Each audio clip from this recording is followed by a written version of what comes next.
think it goes back to our conversation on authenticity. So I deeply believe that the visions that we have, the dreams that we have, the person that we want to become, I think that that is for us. I literally think you can't see it if it's not for you. Like, I don't have visions of being a doctor in an ER or being a firefighter or being a teacher, or I don't see that for myself because I don't think that that is for me. And so when we get honest with ourselves and we close our eyes and we really vision who we are building ourselves up to be, that's because it's for you and that's because it's available to you. Welcome to How to Trust Yourself, the podcast for anyone who's done with the endless second guessing and ready to tune in to your inner guidance. I'm Anna Holtzman, and I get that feeling of trudging through life like you're wading through mud, trying to figure out which way to go. In my 20s, I spent more time asking what should I do with my life than writing about crushes or bad dates in my journal. I've tried on a lot of answers: architecture, publishing, editing reality TV for a decade, and finally landing on therapy and coaching, helping people like you connect with your purpose. But here's the thing I've learned through all those twists and turns. Trusting yourself is the key to moving forward, even when the path feels messy. So if you're ready to stop doubting yourself and start listening to your gut, you're in the right place. Let's dive in. Welcome back, dear listener. Today's episode is about nourishment for the soul. I'm joined by my dear friend, Ashley Olson, founder and executive chef of Southern with a French Twist, a culinary gathering company in Austin, Texas, that brings together food, community, and the kind of hospitality that lets people actually be part of their own gatherings. Ashley grew up baking and creating in her grandparents' kitchen, a place that she now describes as shame-free creativity. But like so many of us, she drifted far from that early joy. She spent years climbing the corporate ladder in tech, chasing stability and shoulds, until one emotional weekend, a batch of biscotti, and a viewing of the movie Under the Tuscan Sun cracked something open in her. From there, she followed a calling she couldn't quite name yet, enrolling in culinary school with no clear plan except, I trust myself enough to figure it out. 5 years later, she's built a thriving private chef company rooted in hospitality, connection, and the belief that the table is where walls come down and community is born. She's redefining what it means to be a chef, creating work environments that care for the people behind the food, and dreaming up a future where gathering becomes a movement again, not just another thing busy people feel too exhausted to attempt. This conversation is tender, expansive, brave, and deeply human. Let's get into it. Ashley, it's such a treat to get to see you twice in 1 week. I absolutely adore you and am so grateful to have you here. Thank you for being here with me and also for joining this audience. I am so thrilled to be here. I adore you as a friend and a creative and a woman in community. I was just saying before we jumped on, this is our busy season. And so I'm Yeah. running here and there and doing menus and placing grocery orders and all the things. And just this delightful hour on a Friday with some tea and our matching outfits, Our matching stripes, our our vertical matching stripes. stripes, is just a gift So to in me. sync. So I'm thrilled to be here. That makes me so, so happy. So, for listeners who may not have had the absolute pleasure of meeting you and getting to know you as I have, could you share a little bit about what it is that you do and who you serve with the work you do? Sure, absolutely. So, for those of you that don't know me, I am Ashley Olson. I am the founder and executive chef of Southern with a French Twist. We are a culinary gathering company here in Austin, Texas, and we serve the Austin area and the Hill Country area, the beautiful Texas Hill Country. And we specialize in private chef services. What that looks like is luxury private dinner parties. We do private jet aviation catering, beautiful baby showers and brunches, and anything that takes beauty and a gorgeous culinary experience and an abundance of hospitality. We are front center. Beautiful. I love the phrase culinary gathering company. I was like, wow, I'm not sure if I had heard you say it before. I've certainly never heard anyone else say that phrase before. Is that a you phrase or I is love that it. I love yeah, this question. So it is definitely a me phrase, yeah. something that people that spend time around me will come to realize that I am a dreamer. And I have this vision of creating this culinary environment that is met with community. And so I started calling us a culinary gathering company because we use food and community to anchor at the table. Um, and much to my desire to have that something that SEO uses and people Google, not yet, but one day. And so I still hold true to it because it's Yeah. the anchor of what we do for sure. I feel like for me anyway, that phrase has really great, I don't know, nervous system SEO. That's a new me thing that I'm making up I love it. because it just brings together really everything that's important to me is connecting with people and eating. That's right. I mean, Yeah. what else do we need in life? Maybe a little travel. Yeah. Yeah. I'll travel to get there. That's right. Um, you've had a really interesting path here, and I know a little bit about it. I can't wait I know I'm going to find out more about it. Could you share in as much or little detail as you'd like to, what has brought you here to doing this work? Sure. Well, I'm a storyteller, so I'll try to keep it brief, but I'll keep No the need to juicy parts, truncate. I guess. This is long form. So, I for as long as I can remember as a kid, I was always playing in the kitchen. So, playing with little, fruits or logs or little, play toys in my grandparents' basement. They would have a kitchen set, and that's where I would be all the time. um, in their beautiful kitchen, which holds so many memories. And I've anchored so many small pieces of their kitchen into my business and my Mm. experience from the kitchen into my business. Uh, I would pull everything out of the pantry and the refrigerator that was like the color of the day. So everything that's red or everything that's brown Ah, would come out and I would make something, usually baking. Baking was yeah. my first love.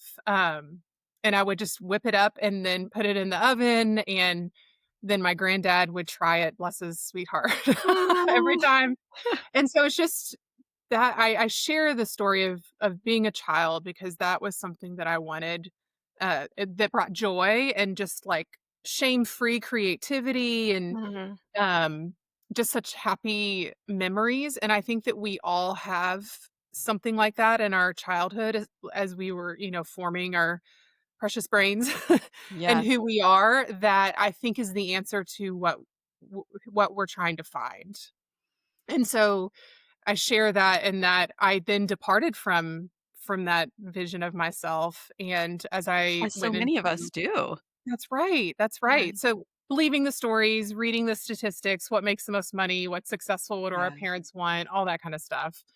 And, as a young adult, I decided to, pursue, business, which I also had a Yeah. passion for, and I thought despite I did have this desire to go to culinary school, I knew that the only vision that I had of being a chef was working in a kitchen at a restaurant, really late nights, getting off at 2 a.m., partying with the staff. Yeah. Who knows what kind of environment we're in? And it just was not what I saw for myself in that love of culinary. Yeah. And I thought that was the only option. So I was like, yeah, I could go to culinary school and get the experience, but I don't think the end result is what school is for. Of course, this is all just like a belief that I've formed about being a chef. But, I'll Based just on some media that's out yeah, there, I'm like, you "Oh, know, sounds like Anthony Bourdain's book."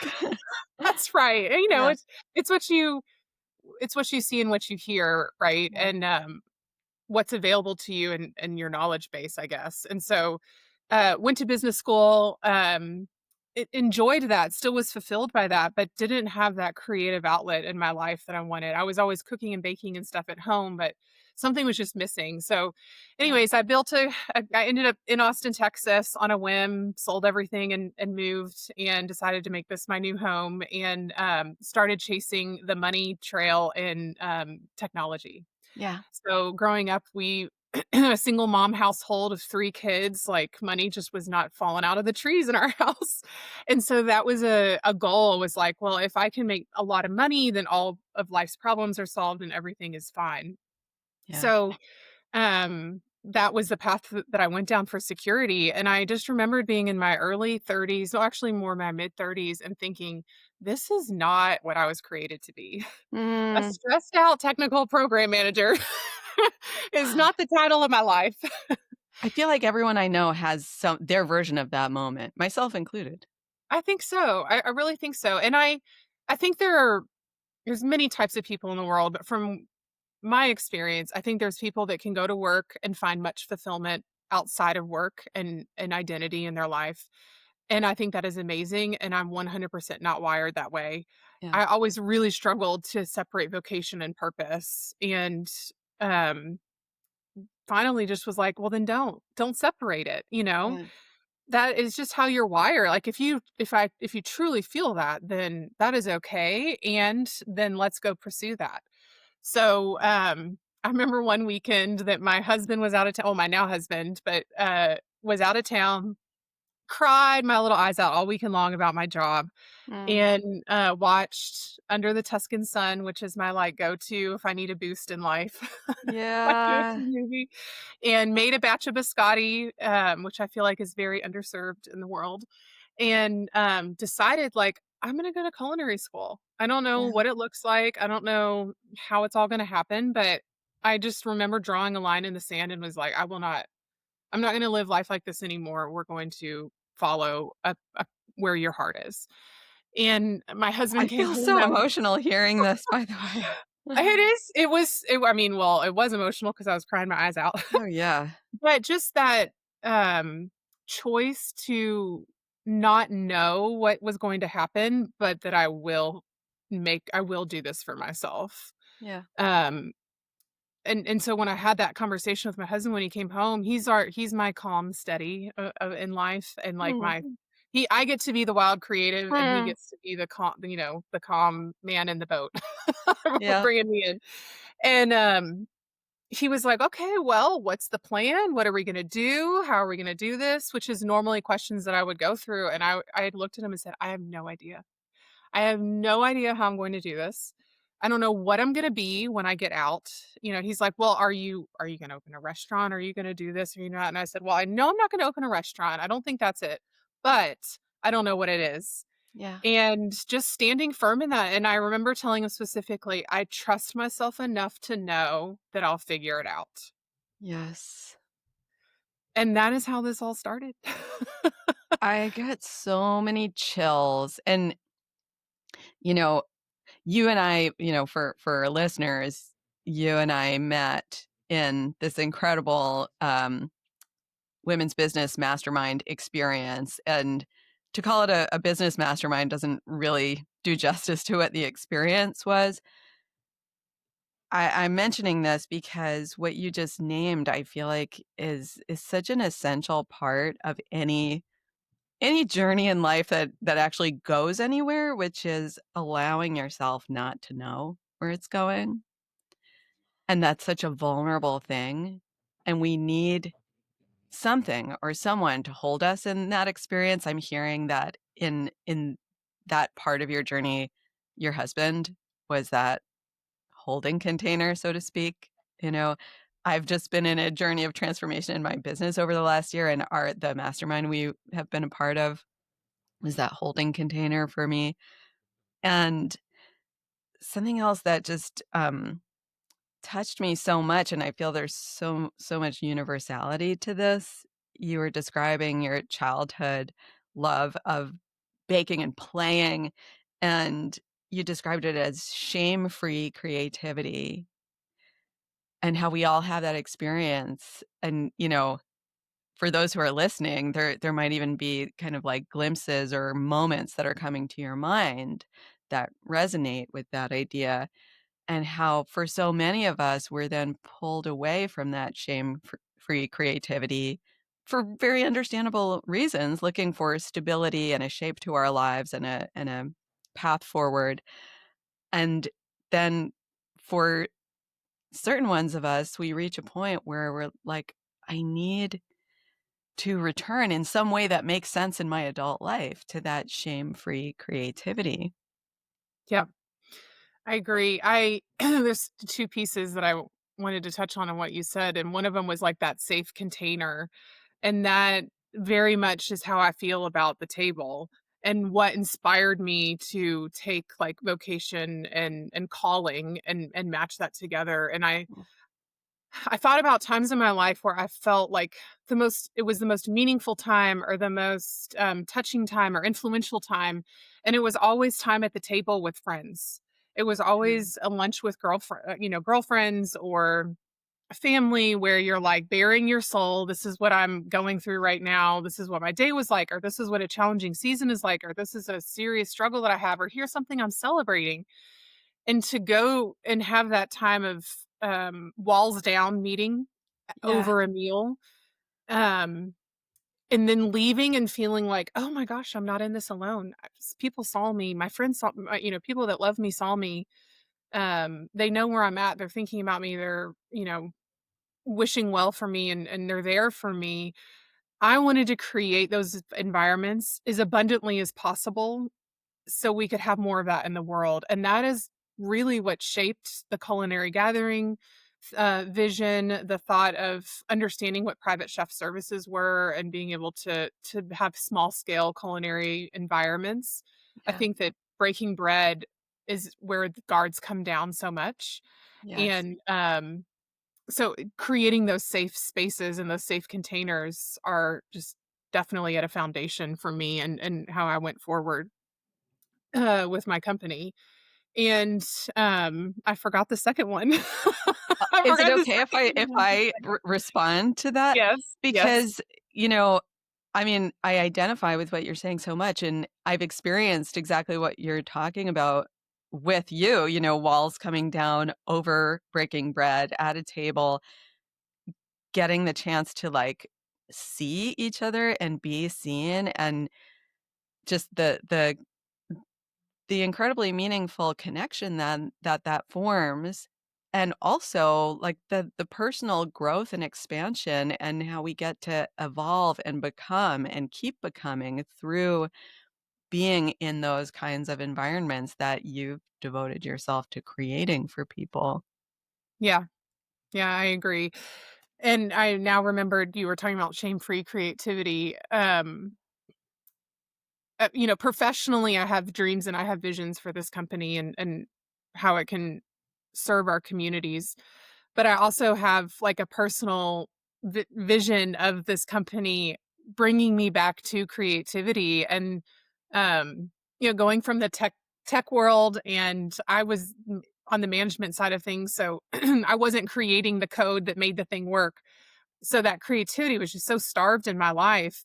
And so now it's almost like I'm relearning how to be a creative, although I think that it's deeply in all of us. I don't think we have to learn it. I think we just have to connect to it. But it's like very vulnerably learning how to put your philosophy of food and how you think about things. And I'm sure we'll talk about it as we continue, but we're a little different in the chef space. And so Yeah. just putting your vision out there and your creativity out there and then not worrying about what people think of it because it's just authentically you. And so that's kind of the gift that the business is giving me back as a creative and returning back to that shameless creativity. So this actually what you're sharing really leads into the next place I'd love to go, which is that you don't have the traditional chef background of having worked in restaurants for years and years. You come from this corporate experience and you transitioned into private chefing. What's the transition been like? How have you found your self-trust, your own voice and vision in this field? Oh my gosh. Big question. Yeah. Big question. I would say in the early years, it was so much excitement of being able to see viability around a dream and a passion and being able to make it work. So I started my company in the very beginning of COVID like a crazy person. No, we're almost about to hit 5 years. It was November 2020. Wow. Um, and and it was kind of just the best because it was one of those like we're jumping off the cliff or we're not. Like, everything's uncertain. What are we doing? And so it was just the perfect stage for me to be like, I'm going all in. And Yeah. so there was such an excitement about all of that fueled me for so long of just I'm just going to put things out there. And dinner parties are just what I've personally loved for so long, and then so being able to professionally put that out there, was such a joy, and in the beginning of COVID, people were so literally starved for gathering that they were hungry Oh, yeah. for being at the table with people, so it was wonderful for us. Um, I remember at the but time seeing a news clip, there was this term, "Haut hunger," I think? It was like skin hunger. It was like hunger for contact. for contact. I know, and we're blessed in Texas that we were shut down for like a week. Yeah. Play the Oh, wild. oh, It's the wow. Oh my Wild gosh, West I here. was living It's such a the different Wild West. reality in New York City. That's right. Yes. Yes. So your extreme opposite was down Yeah. here, and um, but that gave people wanted to gather, and we only were gathering in small groups, which is Yeah. perfect for me, right? Because as a private chef, we specialize in those intimate gatherings. So, anyways, as I continue to grow, it was kind of like just like little baby steps, like, oh, this community feels safe, we'll launch here. Oh, this community feels safe, we'll launch here. Safe in that it was kind of more out in the country. It wasn't Austin. Like Yeah. I wanted to focus on outside of Austin because it just felt like there weren't as many chefs. I didn't have to be compared. I Yes. had this hook up in my or hang up hang up in my head about um you don't have the restaurant experience. You don't have the Michelin plating, like, that's not your No. thing.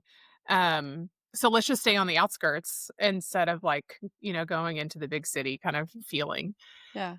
And I also said, "I'll cook anything for anybody, whatever you want." So I remember my first Yeah. days my company was called Southern with a French Twist, it still is, which, by the way, was a domain that I bought probably 15 years ago. It was Wow. Yes, it was Oh, something that wow. was in my heart that just was like, "One day I'm gonna make something with this name," and I bought it, and never Amazing. in my wildest dreams would I think it is what it is today. Ah, Like little breadcrumbs of dreams, right, that happen. yes. So cool how But, that happened.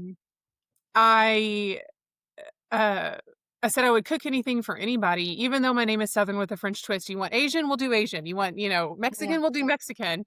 And it wasn't until I worked with a mentor that was like, "Why are you not coming home to yourself? Like, why are you not Southern with a French twist? This is the Huh. craziest thing I've ever heard." And I'm like, "Well, as a private chef, we just have to cook everything, and I want anybody to know that we can serve them in any way." And she was like, "That's absolutely ridiculous. Huh. You need to come home to yourself." And Confronting. that's right. Yeah. I love people in my life that will confront me that way. I think truth tellers are so important, you I know? feel like stuff like that, it's like lovingly rude. I know, or just shockingly honest, like, "Oh, Yeah. you know what? You're right." And it wasn't until I came home to my brand, like, "All right, what does Southern with a French twist mean?" And that is when my creativity exploded. I remembered writing menus for the first time on what Southern with a French twist means and putting words to how I felt about food and how I felt about the table. That's when the culinary gathering term came to be. That's when approachable but elegant came to be, or Mm. Southern warmth but French finesse, like ways that I was able to describe myself, which is how I felt I was as a woman, as a chef, as a creator. That was my viewpoint. And Yeah. so to breathe that into my business, my business exploded in the best way because I had a Mm. viewpoint, like, my voice was there, like, it was Yes. clear, I mean, that's such a clear. powerful metaphor for something that applies to literally any person in living any kind of life.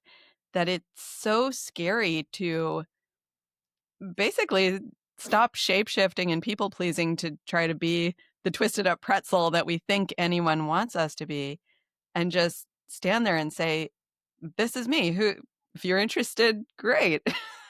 I know. It's so scary, and I know you talk so much about visibility, but Yeah. it's scary, especially in today's world, to be authentic.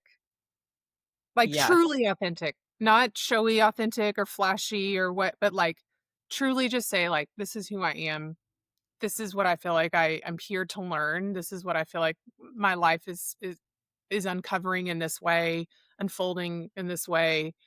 Um, and I experience that regularly with this business for sure. Yeah. I mean, yeah, you and I have had I feel like this is what's bonded us in friendship. We've had many conversations about this, and I feel like it's so interesting doing the work of a coach and therapist, having these private conversations where people, you know, talking to me in those sessions, like that's the place to talk about the stuff that people are often afraid to be visible with.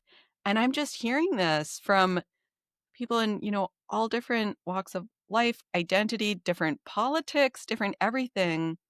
This this expression of like it's scary to just let myself be seen in the current state of the world, and I really want that. I want to connect. I want to see and be seen, and actually connect in an authentic way with other people. Yeah. Yeah, I agree. And I think that, I mean, that is something that helped me back as well. So, like, after I came home to myself as a brand, it was then coming home to myself as a chef. And Mm, I know one of the things that you had, said is that, you're not you I describe myself as not a traditional chef. I always say I'm the least chefiest chef. I love that. And sometimes people are like, "Well, what do you mean? What am I getting into here?" But I mean it. I mean it in that I'm not my viewpoint and my authenticity in what we're doing is, we are hospitality forward. We Yeah. are very skilled chefs, yes. Yes, we have the credentials, yes, we have the I did go to culinary school, although I don't think that necessarily matters, but, like, we have the skill to do great food, my team, the people that I hire. But the more important thing is, do you know how to be in the host's shoes?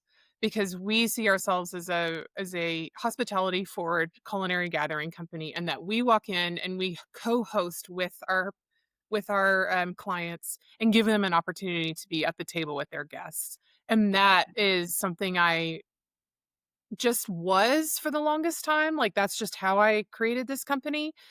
And then I realized that, like, oh, that's kind of like a market disruptor. Like, that's not Yeah. normal in the private chef world. It's very personality driven, ego driven, resume driven, which is cool. It's cool, but that just was not how I came to what we're doing. And I also I'm realizing that that's also what our clients that are drawn to us are craving is they are already the hostess with the mostest. They Yeah. already always have people in their home all the time. They're the ones doing the meals. They're the ones that are um, bring bringing people together. But they through their love language is feeding and hosting. Yeah. But the way they get their cup filled is community. And in their attempt to build community in their home, they end up missing out on the whole thing because they're doing the cooking, They're they're stuck in the putting the kitchen. events together. So then everybody leaves and they just have like I picture it because it was me. Yeah. After hosting, you sit on the couch and you're like, "I don't think I talked to anybody tonight." Yes. No, and so we give them that gift of being able to be present, and so that was realizing that that is our superpower in this industry was going back to our conversation on authenticity. That was when I realized, like, oh, this is our niche voice. Yeah. This is what we do really well. My team, the people that I bring on, we always put ourselves in the shoes of being a host first and then creating an amazing culinary experience. We love on their guests like they love on their guests. We make sure that their waters are filled just like they would make sure their waters are filled. We've got a playlist playing just like they would want one play. Like, we just really create these incredible gathering experiences that let everybody be off the hook for the night and they can just be a guest. and Yes. have that community. It's interesting. There were, even though we do such, on the surface, different work, like there are many threads that I related to as I was listening to you. For example, like you were saying at one point, yeah, I went to culinary school, but I really don't think that that's so important. Like I find myself so often saying like, yes, I have a therapy license and I have a master's degree, but like I don't look for those things when I'm seeking someone to support me with things. Like I'm seeking for an energetic match, someone who's walked the path that I'm starting out on, those kind of things. Um, and at this stage of my career, I have the confidence to say that. But when I was just starting out, it was like, oh yeah, I felt like I had to prove myself and put it front and center that I had a license and, all that stuff. And I'm curious if there's anything more you'd like to share about like the transition of how you present yourself, how you let people know what it is that you do and that it is different from what they might be expecting. How do you communicate that? That's a great question. Sorry to put you I'm on the like, spot. "Friday, hold on, let me get my brain back." How do we communicate that? I mean, I believe our messaging is very strong and that we are different, Yeah. that we are, there to co-host with you, that we are, there to create an experience. We do small things like we don't do per person pricing, we do experiential pricing because we are providing more than just a restaurant, "Oh, here's your check," kind of thing. Yeah. Um, and I think that storytelling is very important to us, so I'm like it's great that I'm a natural storyteller and I do a lot of storytelling for the business, and so just making people making sure people can see the experience. We have lots of video on our website and a lot of testimonials and like ways for people to see the whole entire experience. But I will Yeah. also say it's very important for the host to trust us. And so always Mm. building trust, always saying we're going to do what we say, what we're going to do. From our sales interactions, we have just conversations versus like, what's the sale? What's the sale going to be? It's like, Yeah. why don't you tell me what it feels like to be around your table? I can't tell you how many times I've been on a preliminary booking call and they're like, "What do you mean how I want to feel?" And I'm like, "Just close your eyes, pretend you're sitting at the table and tell me, what is your friend across from you doing and how do you feel?" And it's just such a different way of experiencing private chef services, and getting them Yeah. to experience that and that's how we've really just kinda differentiated ourselves and yeah. I can imagine that, like, the experience that you're giving, I mean, it really starts on that call because from what you're describing to me, your client is a person who is accustomed to doing all the work, being in the kitchen, creating probably the gathering that they wanna be a part of, but then not really getting to be a part of it, and here you are even on the first in the first conversation saying, no, this is your experience. What even is your experience? Like, I'm kind of lovingly confronting you by saying, "No, we're gonna pause for a moment so you can go inward and explore what is this experience that you're wanting?" Yeah. And I think I kinda went down a little bit of a rabbit hole on that one on the trust factor. So Yeah. because they are already the hostess with the mostess, they to hand that baton to somebody can feel very scary, right? Oh, And yeah. so we do it as much as we can for them to understand, like, "Look, we're your partners in this. We are not, ever gonna embarrass you or be a personality that's abrasive or put on a show or, Yeah. um, we're here to be on your behalf, host on your behalf, and be a partner with you and making this gathering come together." And it's just like the relief that they feel, like the relief when you walk through the door and they're like, oh my god, sometimes it's even hard for them. It's like, "Why don't you finish getting ready? Can we make you a drink? Would you like to take a glass of wine?" And it's like they've never had that gift before of Yeah. like, what do you mean I can, we're, it's like being, as the host, you're like in the kitchen, finishing up the main course. Your hair still has curlers. One eye might have mascara, Yeah. one might not. You're kind of sweating down your back. And you're like, why the hell did I decide to bring people into my home? Like, that's the story we hear all the time. I had that story. I mean, I personally, when I host, it's the same thing. And so then what happens is people stop hosting Yeah. because our lives are so busy and demanding and crazy that those special moments and gifts and abilities of the host, they just are like, I can't add this, I can't, literally it's gonna, I have to take it off my plate. And so then people stop hosting, and then community stops happening, and then it's really more than a dinner. Yes. It's like keeping a movement alive of, you know what, you do live a busy life, and let us help you take your gift of bringing people into your home and make it sustainable so you wanna do it more often. Yeah. That's again, like, I just feel like this is so relevant to, I don't know, the cultural moment that we're in. It's like the breakdown of care and bandwidth leads to a breakdown in connection. And I think so many people are experiencing loss of connection in that way. Yep, Yeah. I agree.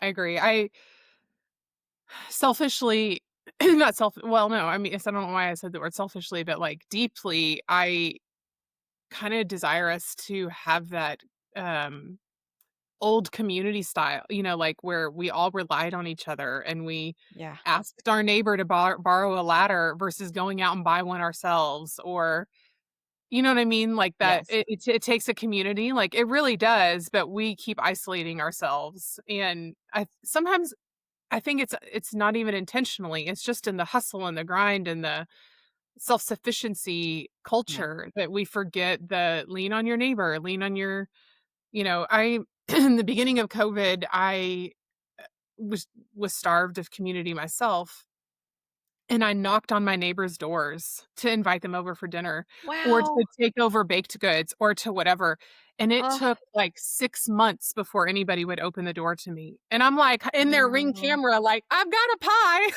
Like Oh, this is real.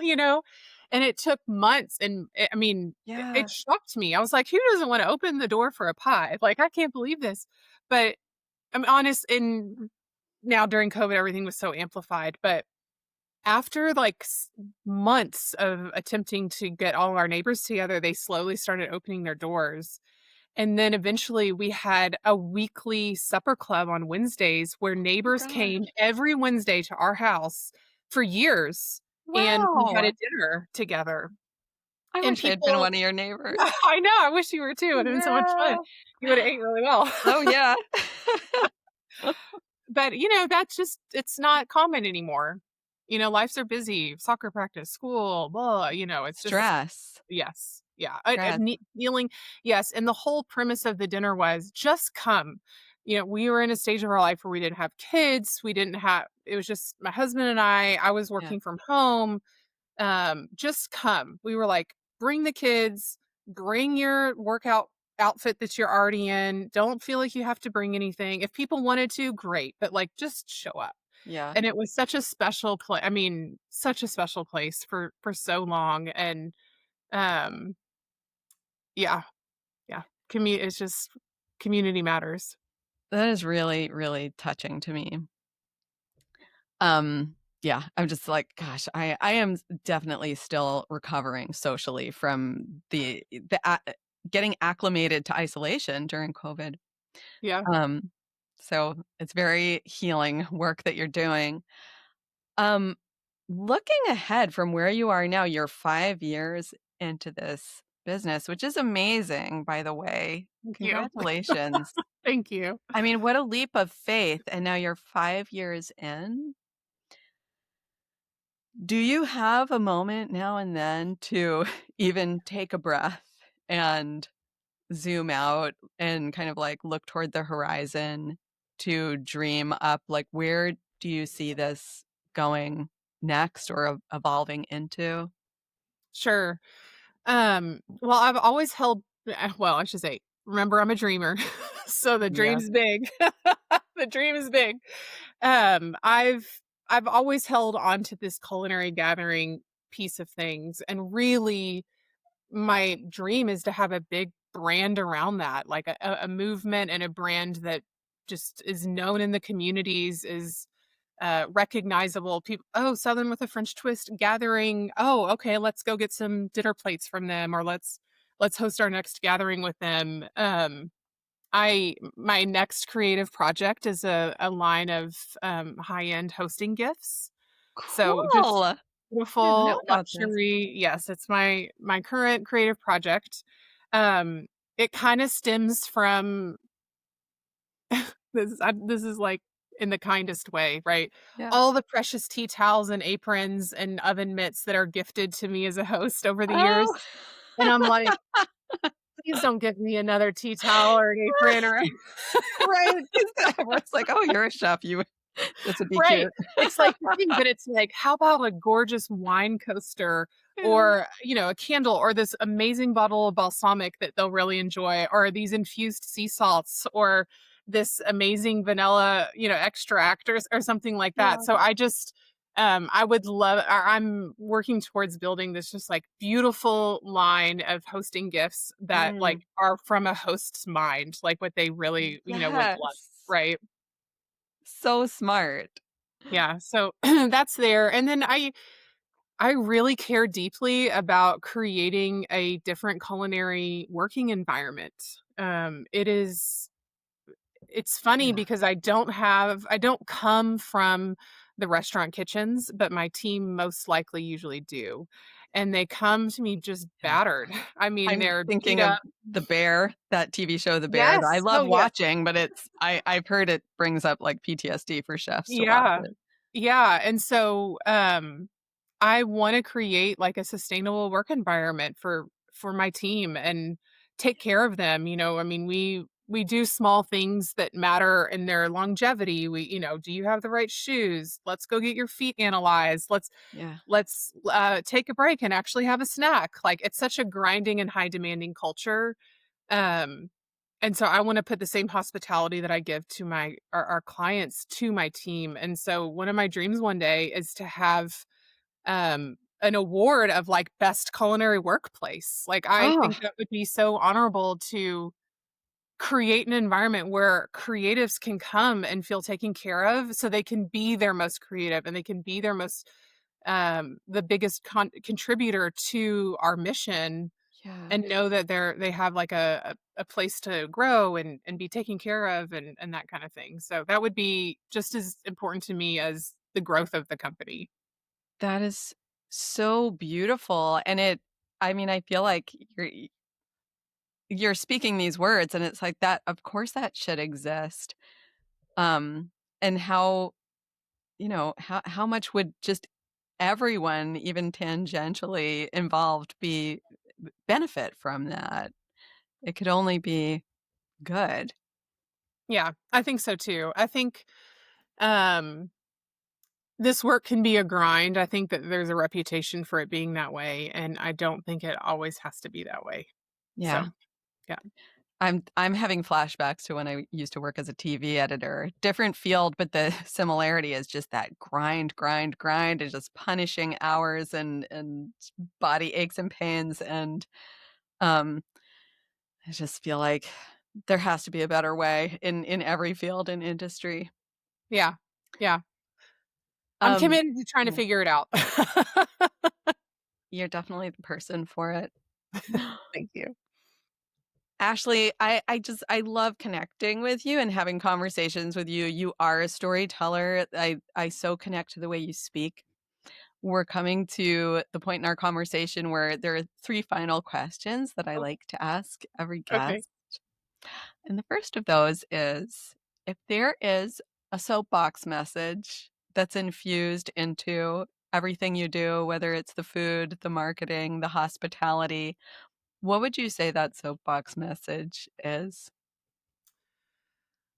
I think it goes back to our conversation on authenticity. So I deeply believe that the visions that we have, the dreams that we have, the person that we want to become I think that that is, for us. I literally think you can't see it if it's not for you. Like, I don't have visions of being a doctor in an ER or being a firefighter or being a teacher, or I don't see that for myself because I don't think that that is for me. And so when we get honest with ourselves and we close our eyes and we really vision who we are building ourselves up to be, that's because it's for you and that's because it's available to you. A quick pause here because I want to invite you into something that I think could shift the way you feel about showing up. If you're a sensitive creative or entrepreneur, and the idea of being really seen and heard brings up fear, resistance, or that, oh no, not me feeling, you are in good company.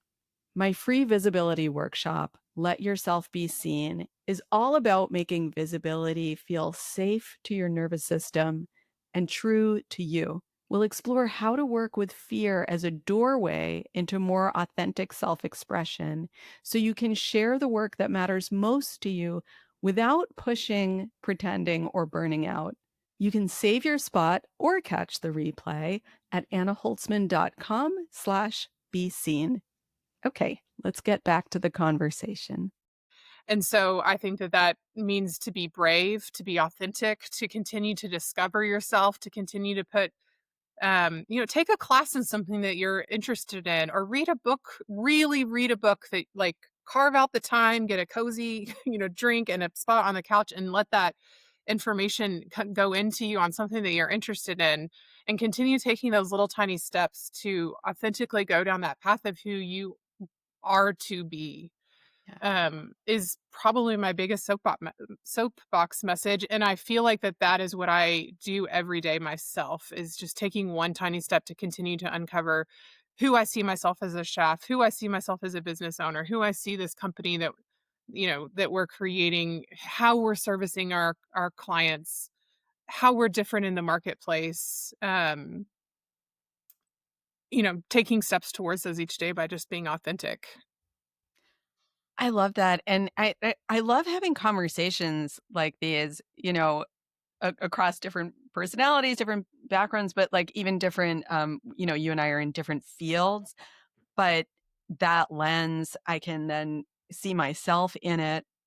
And I got these little, like, light bulbs going off where I was like, gosh, when I was a kid growing up, I was not thinking I'm gonna be a therapist or I mean, coach was not a thing that I don't know if that Right. was in the consciousness then, right?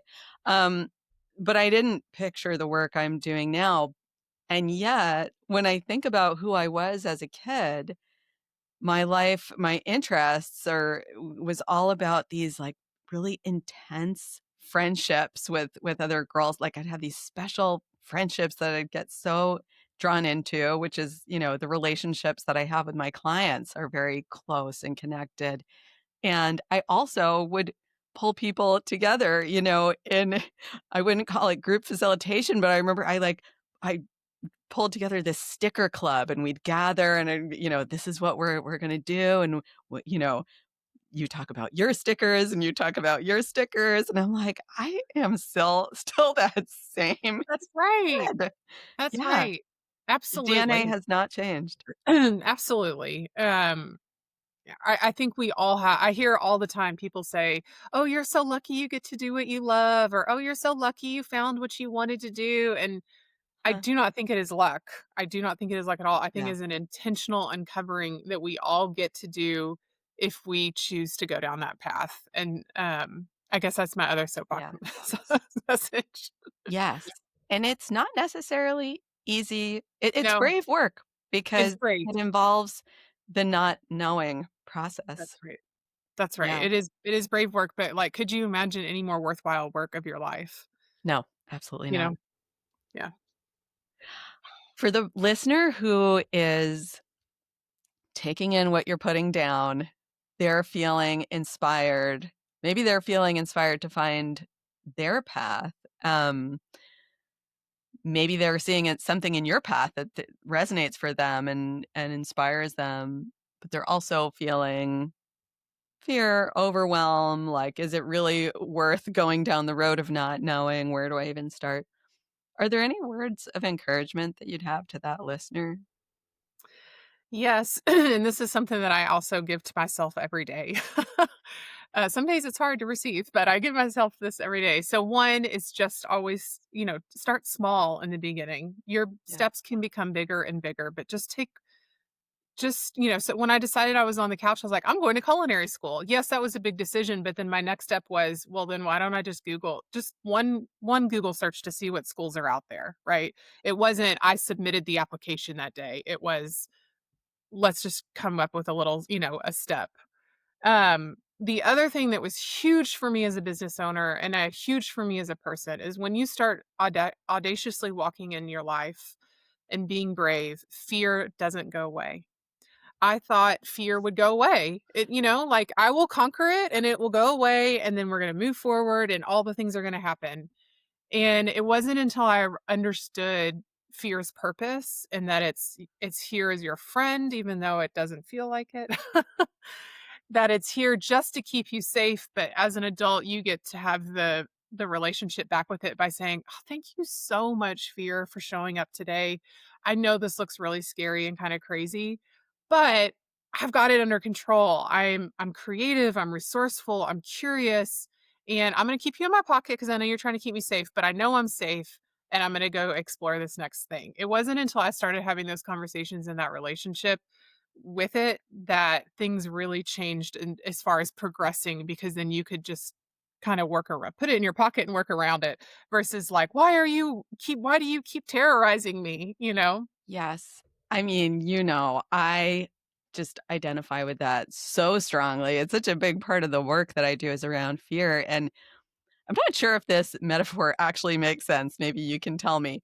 But what comes to me is I feel like fear. I mean, I regularly want to run and hide from it and avoid it or try to shove it in the closet. So, like you, I have to come back to this different way of relating to fear over and over again. But I see it as kind of a heat map for where my creativity is. Like wherever that intensity of fear is, if I go toward it with curiosity, that's where the geyser of creativity is. Yes. It's so true.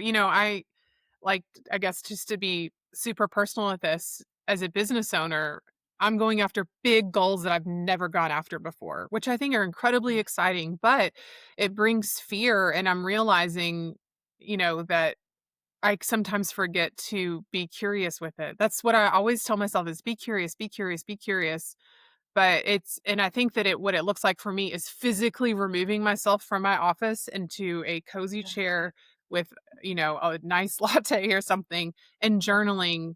Why are, what curiosities do you have around this fear? And yesterday I was like, in the business, brain. And I'm realizing that's what I needed to go do was to go step away from it. So thank you. Now I'm going to go do that this Oh, afternoon. me too. I was just thinking the same, literally the same thing, Ashley. I was like, oh, Yeah, the latte. I'm going to go do that after we record this. And I was right. like, I wish we could do that together. I know. Well, it's We like the will. heat I will now always remember it as a heat map. You're right, because it was Yeah. burning and it felt very serious, but no, that was actually a guide to what I needed to go, be curious about. So thank you. That's where the energy is. That's right. Yeah. I love you so much. Where can people find you? For folks that live in your region and want to work with you, how can they connect with you that way? If they want to just learn more about what you do and be inspired by you, what are the channels that folks can Yes. connect with you on? Yes. So, southernwithafrenchtwist.com. I would love for you to come to our website, regardless if you live here or not, just to see our storytelling, see how we view hospitality, and hopefully infuse that into your life. If you want to follow me on social media, I am chef.ashley.olson, Olson. And or you can search Southern with a French Twist and you can see me there on Instagram. And, if you are in the Austin area, so Texas Hill Country, Austin, which is quite large now, North San Antonio, our services are available. We also travel to, hunting ranches within the state of Texas, so we do travel a little bit and get out there. We would love an opportunity to, give you the gift of being a guest at your next gathering. Beautiful. Friend, thank I you know. so much. It's Such a such a great treat. time. Anytime I get to be in your presence and have a conversation with you, I come away so nourished by it. So thank you for being here with me and for sharing with this audience too. Oh, well, thank you for creating an environment where voices can be heard. Mm. If you enjoyed today's episode, please do me a favor. Hit that follow button so you don't miss a thing and leave a rating or review. It helps more people find this show, and honestly, it makes my day. And if you're looking for more ways to trust yourself and start listening to that gut instinct of yours, come hang out with me on Instagram at Anna_Holtzman. Let's keep the conversation going. Thanks so much for listening, and until next time, trust yourself. You've got this.